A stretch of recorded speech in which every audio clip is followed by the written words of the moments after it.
Alright, hello, welcome to today's first project update for my Exodite. I'm calling it a Titanosaur. This is going to count as, again, the Bio-Titan in the Tyranid Codex. Now, this was a Christmas present I got a few days ago, and that very same day I was able to put the entire model together. Now, it's interesting, if you take a look, the instructions are very, very clear. If you speak Japanese and read Japanese. Okay, so it's not something new to me. Several of the manufacturers in Japan, especially Hasegawa, make all their kits with Japanese instructions. But the diagrams for construction are all exploded diagrams, so it's very, very easy to follow. And you just follow them order and you're good to go. Now, one of the things that is interesting about this is the detail, as I mentioned before, is very good. And the joints themselves are fairly standard for a plastic kit. You can see the joints there. They're not going to be seamless. But what's interesting is even in the kit itself, of course I can't read it, but they talk about using putty to actually cover in the mold lines and joints.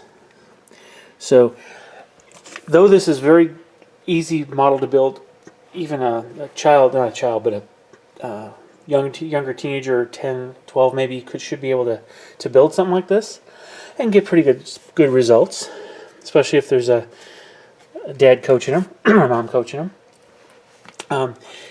You'll want to, if you're actually going to build this, you're going to want to go the extra mile of using the putty. So there, fortunately, though, isn't much to do. If you look, the actual gap is very, very thin. And a lot of it matches up pretty well with the contours of the skin itself. And even here on the back of the leg, it's not that visible. Up here it is, but not so much. Here, it shows up pretty well. But on the other side, it doesn't show up that well, the gap. So it's actually pretty good coverage right there. It's there somewhere. But it's very hard to see that gap. There, you can see it now. Alright. Now, of course, this is a showcase model for me, a centerpiece model for my army. So I'm going to be filling this with putty. Now, I went through, and mold lines were not an issue on this one.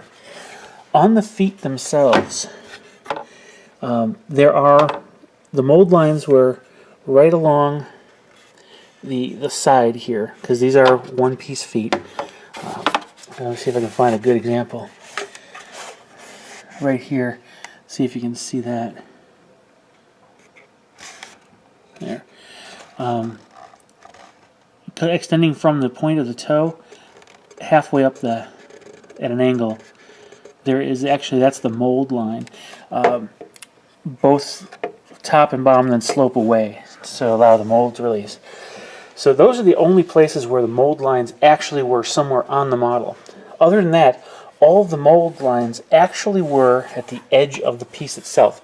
So the neck is a left and a right half, and so the mold lines actually were on the very edge that you glued. So I went ahead and assembled it, assembling it as tightly as possible, and then once it was set, then I went through with my knife blade and scraped down all the mold lines as much as possible without trying to actually flatten out the areas. Now I'll go in with more detailed, a little more focus of detail, and any places where I can see the edge like there, I'll probably take some putty, and because it's not level there, I'll go in and put some putty on it and then carve it up to match the surface of the skin. And then like here on the jaw, I'll go ahead and fill that with putty. Won't take much at all. It's just going to use milliput. Won't be anything fancy. So that'll be the next step in this. But I had to put it all together for two reasons. First, in order to actually address the mold lines properly, I needed to have it assembled. And secondly, in order to actually do the putty work, I needed to kind of understand where the rest of my model is going to be. So the howdah is going to sit on top. It's going to be somewhere between that gap and the base of the hip right here. So I know that this section I don't need to spend a lot of time puttying.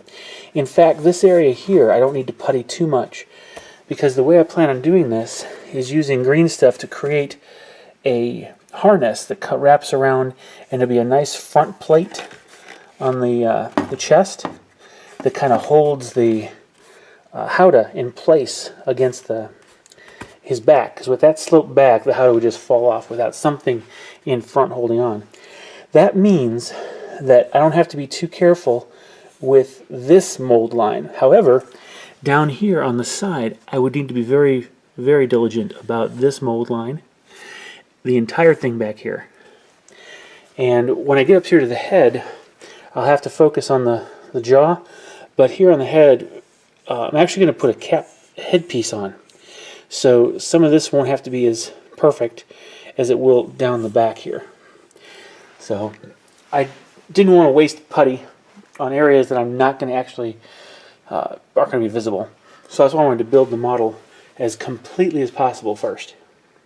So, all right, so that's a quick update number 1 for my Exodite Titanosaur. All right, this, just to forewarn you, these will not be coming out at any regular interval, because it'll take time to, I'll need to have time to actually do the next steps, and in some cases it'll take me time to either figure out how I'm going to design a certain piece of it, like the howdah, and then maybe even save up to actually buy the parts. So don't expect this one to be a quick project or to come on at regular intervals, but stay tuned to the channel and watch it come to life. All right, enjoy it. Hope you share, like, and subscribe, and I'll see you in the next video. Bye-bye.